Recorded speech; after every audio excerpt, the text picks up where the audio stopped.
Jai Gurudev students, welcome back to Bhagavad Gita chanting. Sit comfortably. Let us join our hands for Omkar chanting. Om.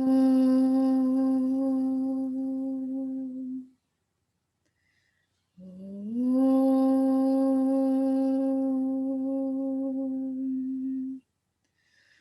Om.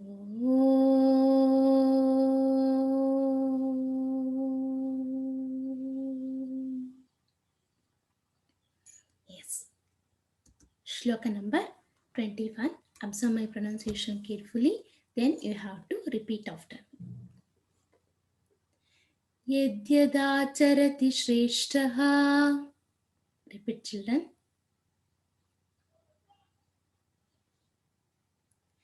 Tattadevetaro janaha.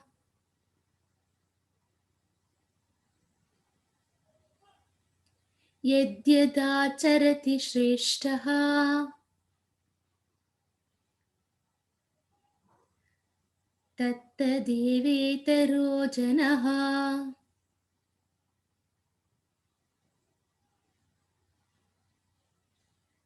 स यत्प्रमाणं कुरुते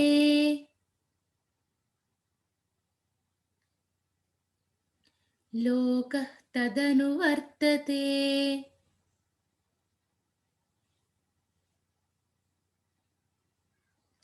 स यत्प्रमाणं कुरुते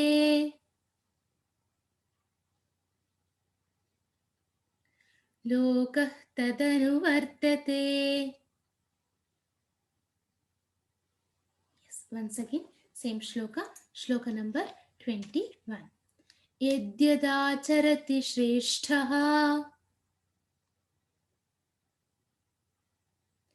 तत्तदेवेतरो जनः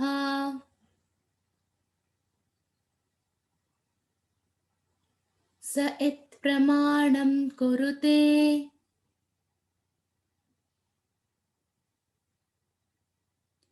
लोकः तदनुवर्तते. Yes, next shloka number 22. न मे पार्थास्ति कर्तव्यम्. Repeat, children.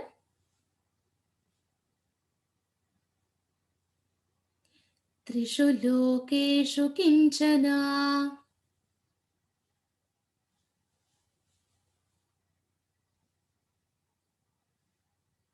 न मे पार्थास्ति कर्तव्यम्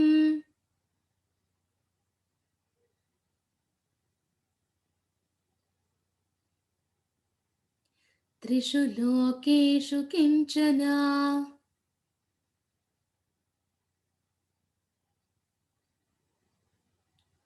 नानावाप्तमवाप्तव्यम्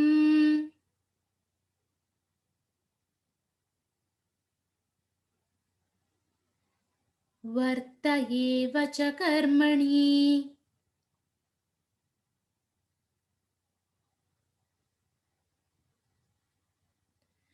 नानावाप्तमवाप्तव्यम्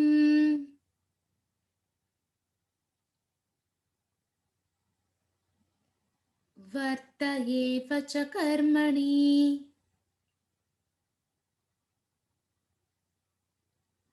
Once again, same shloka. न मे पार्थास्ति कर्तव्यम्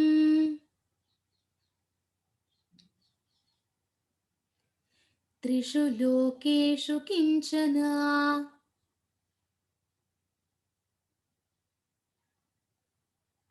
नानावाप्तमवाप्तव्यम्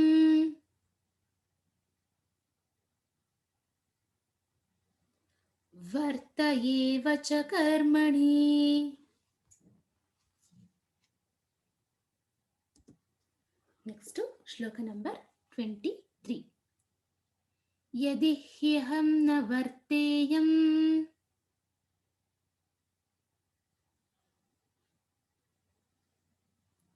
जातु कर्मण्यतन्द्रितः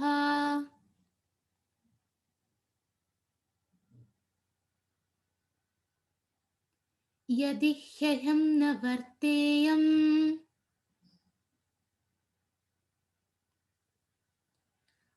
जातु कर्मण्यतन्द्रितः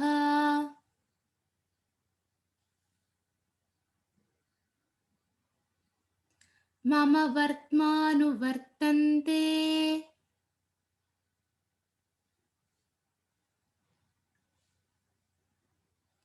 मनुष्याः पार्थ सर्वशः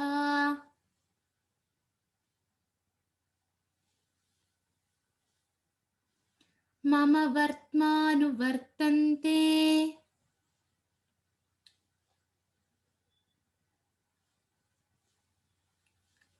मनुष्याः पार्थ सर्वशः. Once again, same shloka, shloka number 23. Yadi hyahyam na varteyam. Repeat, children.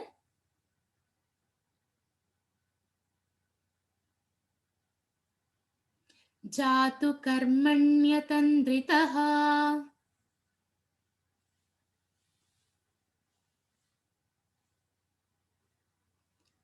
mama vartmanuvartante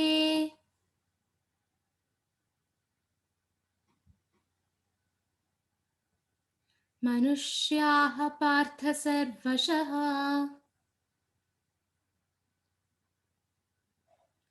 Good. Next, shloka number 24. उत्सीदेयुरिमे लोका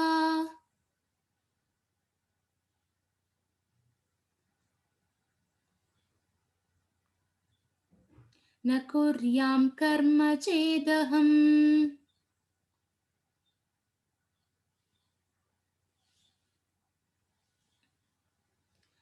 उत्सीदेयुरिमे लोका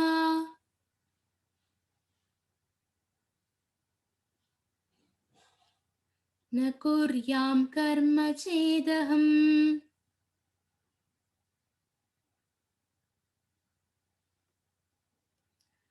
संकरस्य च कर्ता स्याम्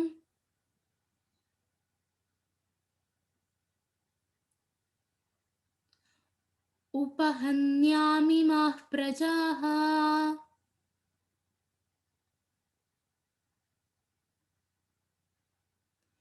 संकरस्य च कर्ता स्याम्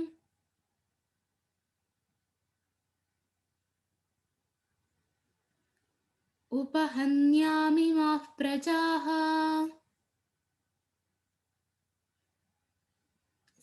Once again, same shloka, shloka number 24. उत्सीदेयुरिमे लोका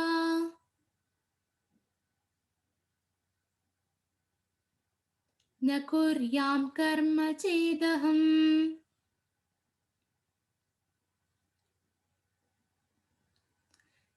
संकरस्य च कर्ता स्याम्